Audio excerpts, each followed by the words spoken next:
You're listening to The Jacob Valk Show. He's breaking down the latest and greatest in sports as only he can. Follow him on Twitter at RealJacobValk. Here he is, Jacob Valk. Hello,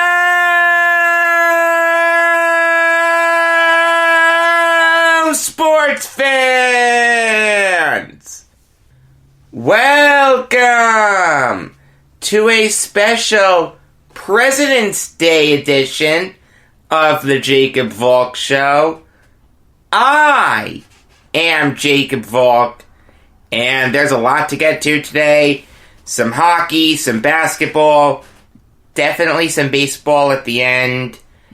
I'm definitely not going to talk about the XFL. I'd be surprised if that lasted longer than a season or two. I'm not going to talk about the NBA All-Star Game itself, even though there were a lot of people that liked the new format. I didn't even watch it. It's bad enough that I'm going to be talking about the Slam Dunk Contest. I mean, that's just a fun exhibition, but the fact that I'm actually going to talk about it on this show is really something. And I'm definitely not going to talk about the Daytona 500. Auto racing is not a sport. It's making left turns. I can make left turns. I don't care that it's done at high speeds. It's not a sport. Before I get into hockey, I want to preface it a little bit. You will get a New York Islanders show later today, but it's not going to be about the Andy Green trade. I'm going to do that right now, and I'm not going to talk about it twice. The Islanders show will be about the Tonelli and Goring jersey retirements. And February 24th, a week from today, you're going to get a Brooklyn Nets show in the morning, regular Jacob Valk show in the afternoon, and an Islanders show in the evening. And that's going to be more of an overall grade of what they did at the trade deadline. It may be a short show, but I promised that I would do it, and I'm a man of my word. Truthfully, when I said I was going to do that show, I didn't think Lamoriello was going to do anything. I really thought he was going to stand pat like he did last year, and I was prepared to rip him a new one. But I'm glad that I'm not going to do that. Because, and I'll get into it now, he traded for Andy Green. Now, the reaction among Islander fans has actually been kind of funny. First up, they're glad that he's alive. I'm not the only one who wanted this guy to make a move. It was clear this team needed help. They haven't scored a goal in over 100 minutes. And this West Coast trip that they're on looks like it's going to kill them. I mean, really, I'd be stunned if they got out of this West Coast trip still in third place in the Metropolitan Division. It was painfully obvious to everyone that they needed to do something. And I give Lamoriello credit for swinging this trade. Alright? He got a quality hockey player in Andy Green. He's a veteran, been in this league for a long time, captain of the Devils, and he's a good hockey player. He plays the game the right way. He's not going to wow you with his stats, but he's a disciplined player. He's a smart player. I think Green will work out with the Islanders. Having said that, this is a lot to give up for Andy Green. You're giving up a second-round pick, not in this coming draft, but in the draft afterwards, and David Quenneville. Now, Quenneville is a nobody. I'd be stunned if he ever made an impact in the NHL. The second rounder is what's tough, but This goes back to something that I've said before. Prospects, and by extension, draft picks, are pieces of paper. And they're especially a piece of paper when it's not even this coming draft. It's the draft after.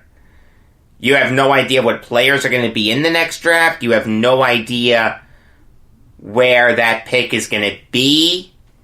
And God only knows how long it's going to be until you see that player play in the NHL. So it really doesn't bother me that they gave up a second.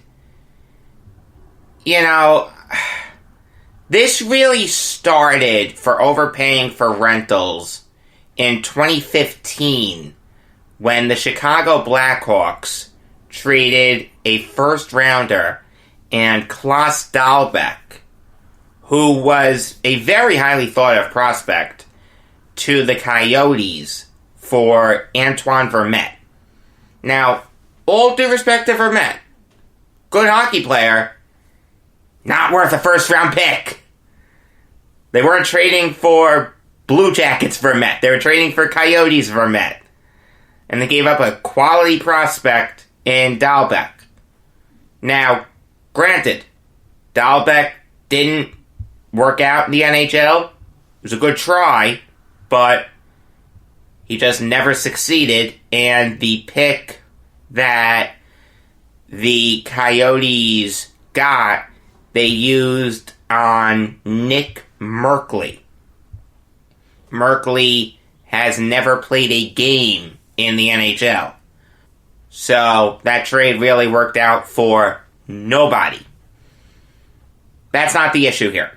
The issue is that there's some Islander fans that really don't like this trade. They think it's an overpay. And it is. It absolutely is an overpay. There is no planet that getting 2 to 4 months of Andy Green minimum is worth a second-round pick. In a perfect world, it's worth a fourth-rounder, maybe a third. But everyone, especially me, had been screaming for Lamoriello to get off his ass and do something. And he did. I can't get upset at this trade. I'm actually excited to see what Green can do with the Islanders. Hopefully, I don't have to see Noah Dobson anymore.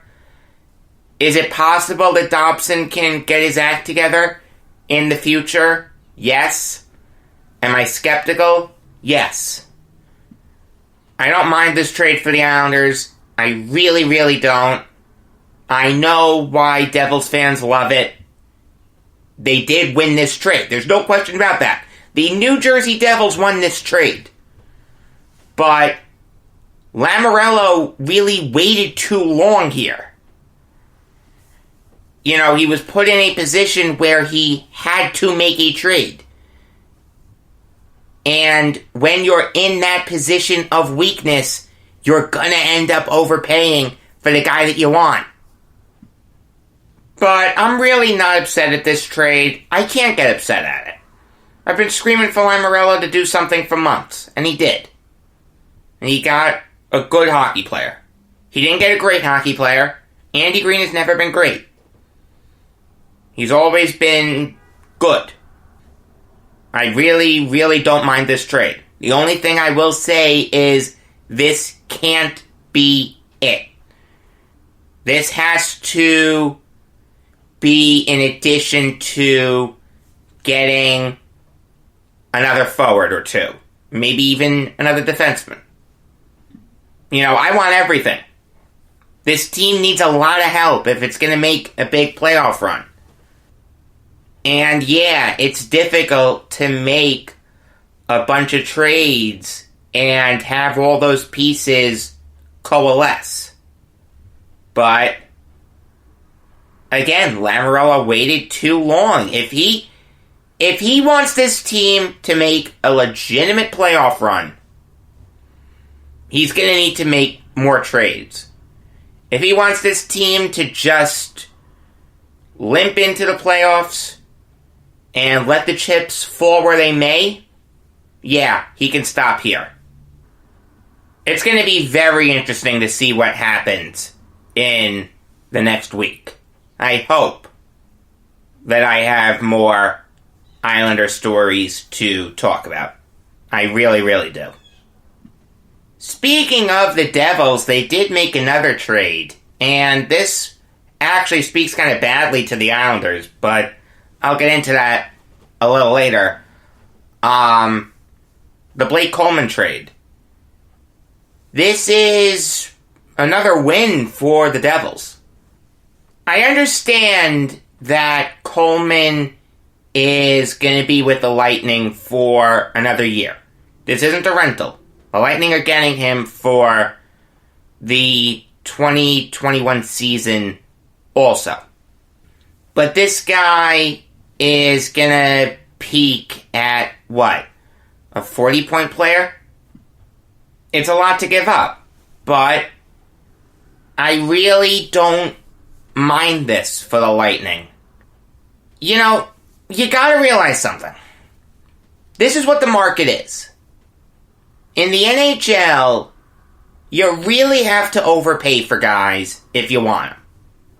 It's very rare that there's an Erik Karlsson, Ryan O'Reilly situation where a great player becomes available and that kind of balances out the big return that you gave up.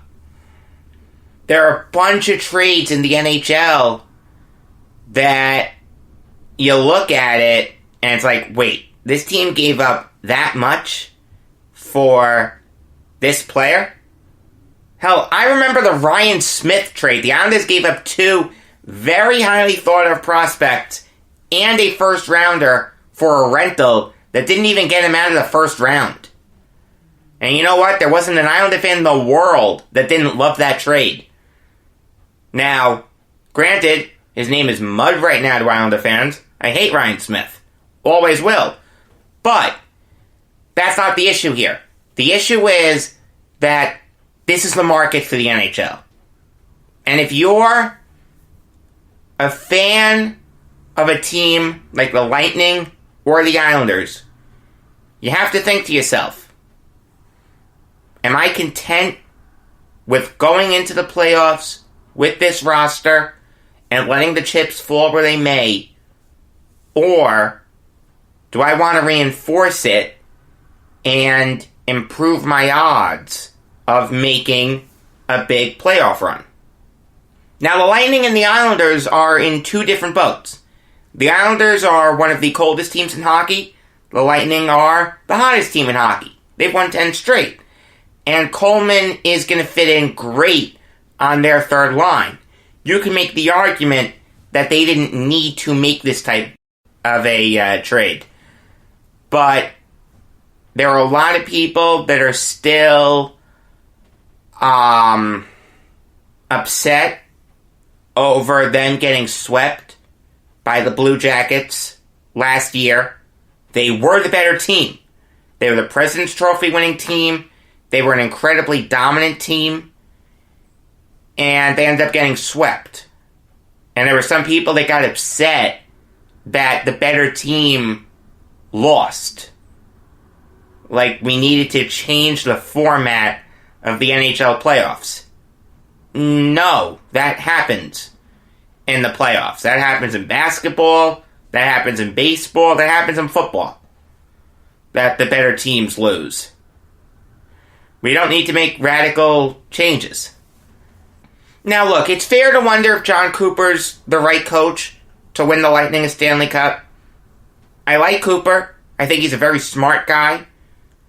But his playoff resume is not good. The Lightning wanted to improve their odds of making a big playoff run. I can't begrudge him for it. It's a lot to give up for Coleman. Nolan Foote is a very highly thought of prospect. Granted, I don't know too much about him, but I like that he comes from a hockey family. Supposedly, he has a great hockey IQ, which I would expect since he's Adam Foote's son. And he's supposedly a very tough player. He's also very close to being NHL ready, so Devils fans can get excited about seeing him. And the first rounder, you know, the Devils now have 3 first rounders in the 2020 draft. They have their own first. They have the Coyotes first that they got in the Taylor Hall trade. And now they have the Canucks first. That's the pick that the Lightning gave up. They gave up the Canucks first that they got in the JT Miller trade. So, the Devils won this trade, but I don't mind it for the Lightning. I feel like the real loser here is the Islanders, and I'm going to tell you why. Blake Coleman is a better player than Andy Green, by far. It's not even close. They were traded within 3 hours of each other. I don't like the fact that the Islanders got the inferior of the 2 players that the Devils traded in a span of 3 hours. The Islanders' third line has been an issue all year. Michael DeCal stinks. Tom Kuhnhackl stinks. Ross Johnston is better off on the 4th line. And even then, he's got to do more than just get into fights. Alright? How about you show a little bit of offense? Please. You know, Marty McSorley showed more than just getting into fights. Clark Gillies showed more than just getting into fights. You've got to do more than that. The moral of the story is, the Islanders' third line has been an issue all year. And the Islanders missed on an opportunity to improve it. Now, there's still time for them to improve it. You gotta think that Kyle Palmieri is the next guy to go for the Devils. I love Palmieri. I think he'd be a great fit on the third line for the Islanders. Maybe even the second line. He's a local kid. He's from Smithtown. I'm not sure when his contract is up, but Palmieri would be a great fit on the Islanders. As of right now, I really am upset that the Islanders didn't further improve their team, but hopefully in 8 days, I'll be changing my tune. I do want to talk about the Stadium Series and the very surprising game that Tyler Toffoli had.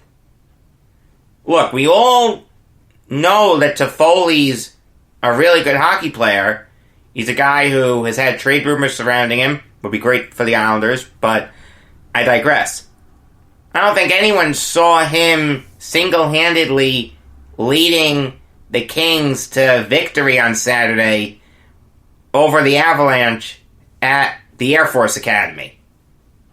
That was the first outdoor hat trick in NHL history. And 2 of those goals came in less than a minute. They came in the final minute of the third period. This was a really fun atmosphere for a hockey game. The cadets were into it. Toffoli gave his stick to one of the cadets there. I'd have kept it, or I'd have kept something to memorialize what I did. I love these outdoor NHL games. It's a really exciting game. I have been to a couple, and you freeze your crawlers off, but it's worth it. It's really, really fun. I want more of them. I really, really do. I don't know if there's a way to have it so you can have one every month, but I'd be on board with that immensely. Moving over to basketball now, and look, I'm not going to spend too much time on the slam dunk contest. You know, it's really not a big deal. Did Aaron Gordon get robbed? Yes. I mean, how do you dunk over Taco Fall and not win? All due respect to Derrick Jones, but he was not better than Aaron Gordon. Twitter had every right to be upset.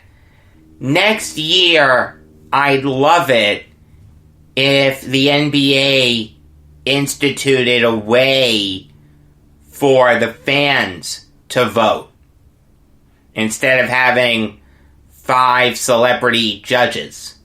Hopefully that'll get rid of some of the hometown bias, because the Magic fans would cancel out the Heat fans, and Dwayne Wade wouldn't be able to stupidly give Gordon a 9. I mean, it's not just Dwayne Wade, it's Candace Parker and Chadwick Boseman also. You know, I'd love to see one of them try to jump over Taco Fall. And Gordon didn't even hurdle him. He legitimately jumped over him. He didn't use his arms, he just used his legs. It was an incredible dunk. It's one of the best dunks in slam dunk contest history. It's incredible that Gordon didn't win it. He should have. He did get robbed. He didn't get robbed against Zach LaVine. LaVine was the better dunker there. But Gordon definitely got robbed this year. It's a shame that he's not going to participate anymore. I did like watching him, but I don't blame him. At the end of the day, though, it's really not a big deal. You know, it's just not. I can't believe that I actually talked about it. Oh, man. I'm more interested in the Basketball Hall of Fame and the stunts that they're pulling. Yeah, Kobe, Garnett, and Duncan are first ballot Hall of Famers. That's not the issue. The issue is that they're going to be mentioned in the same breath as Tamika Catchings, Kim Mulkey, Barbara Stevens, and Eddie Sutton. The fact that the NBA shares a Hall of Fame with women's players and college basketball coaches, both men and women, is sickening to me. You cannot have Michael Jordan, Kareem Abdul-Jabbar, Oscar Robertson, Jerry West, Magic Johnson, Bill Russell, whoever. You cannot have them in the same building as John Calipari and Lisa Leslie.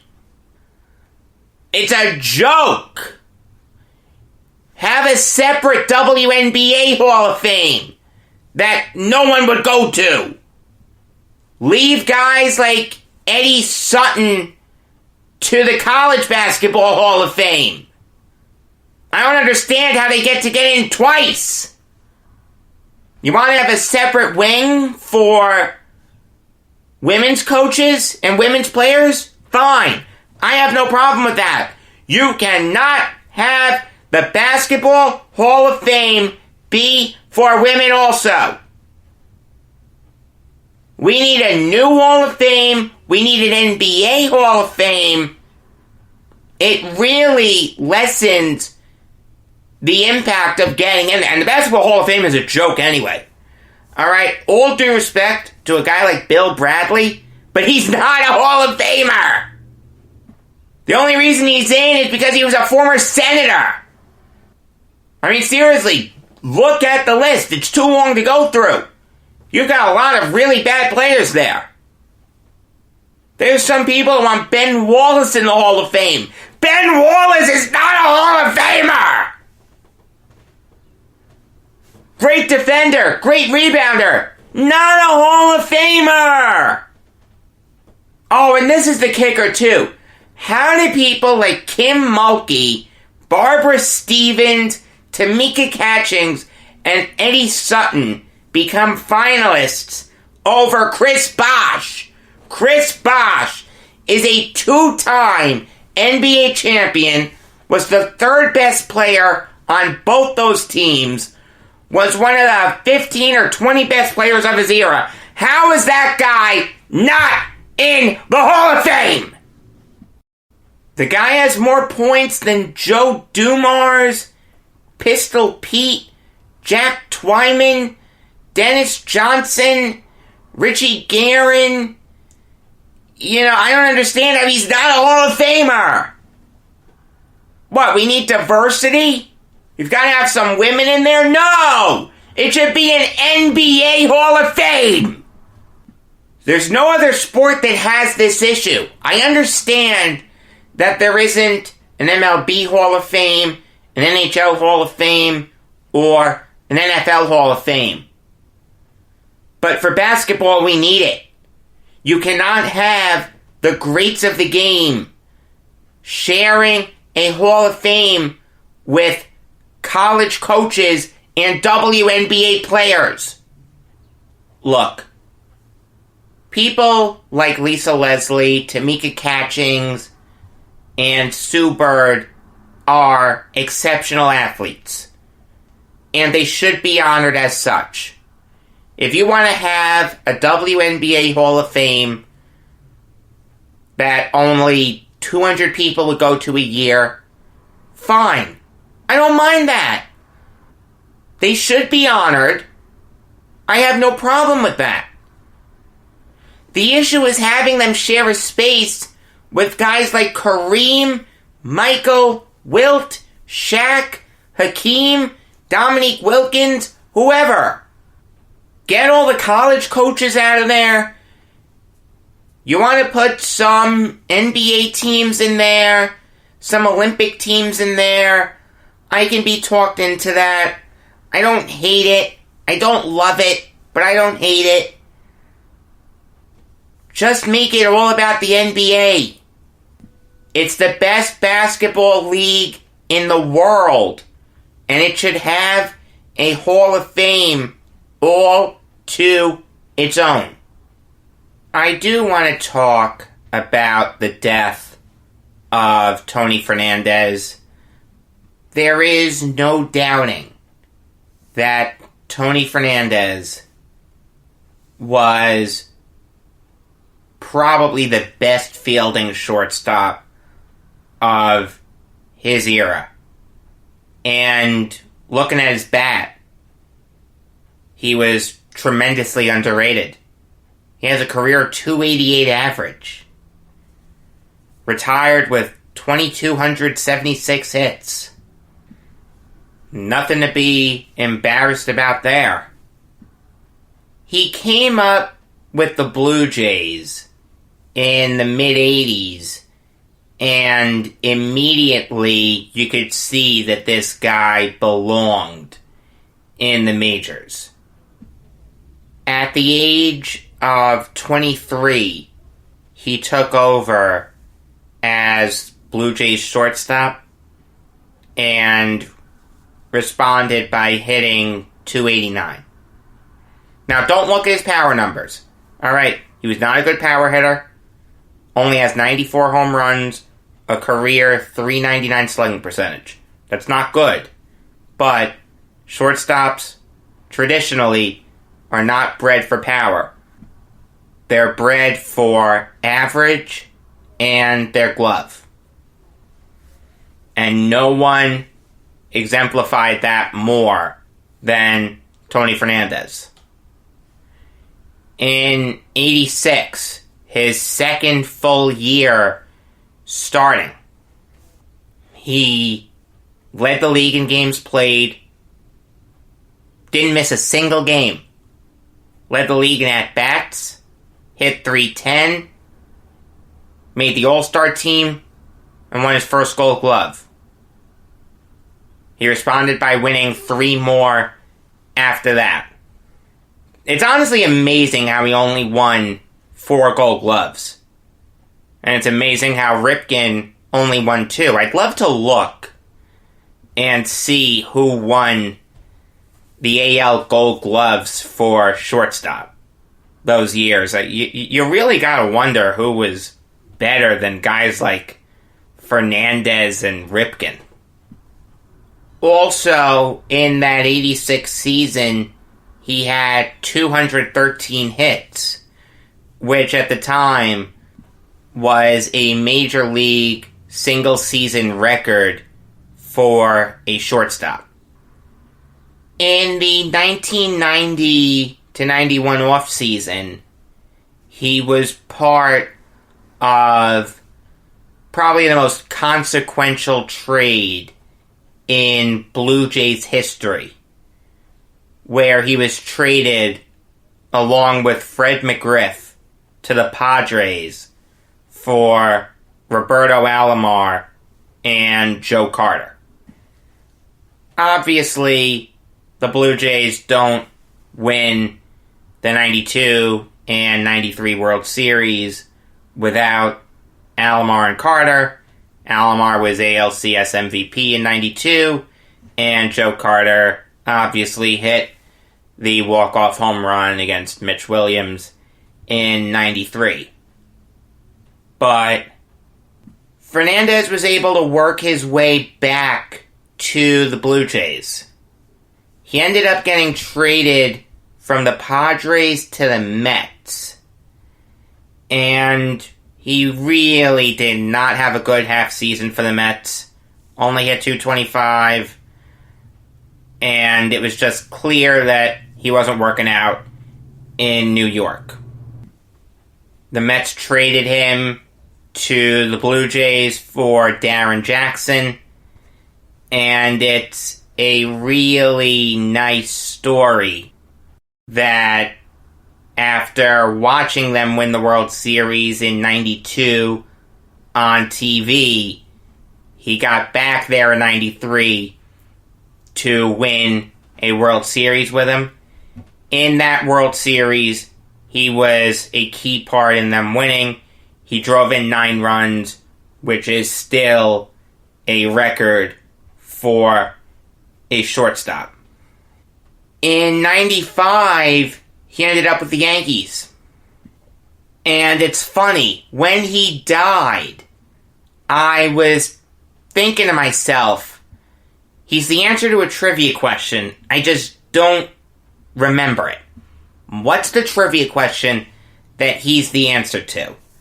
And the trivia question is, who was the starting shortstop for the Yankees before Derek Jeter?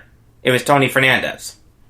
He kept the seat warm for Jeter, didn't have a great year with the bat, only had .245, but still played good defense and filled his role. The Yankees signed him knowing that Jeter was going to take over at some point. Did they expect it to be as early as it was? Probably not. Very few people know this. The reason why Jeter got his first shot in the majors was because Fernandez got hurt. In 95, he got hurt, and in 96, in spring training, he hurt his elbow, missed the entire season, and that led Jeter to being the opening day shortstop. Now, that's not to say that Jeter wouldn't have pushed Fernandez out at some point, but it's just kind of an interesting anecdote. Fernandez came back, though. In 97, he signed with the Indians. And there are a lot of Indians fans that do not have fond memories of him, but they should. For starters, he won you the pennant. In 97, the Indians went up against the Orioles. Game 6, it was scoreless, headed into the top of the 11th. Both teams pitched a phenomenal game. But Fernandez came up in the top of the 11th and hit a home run off of Armando Benitez.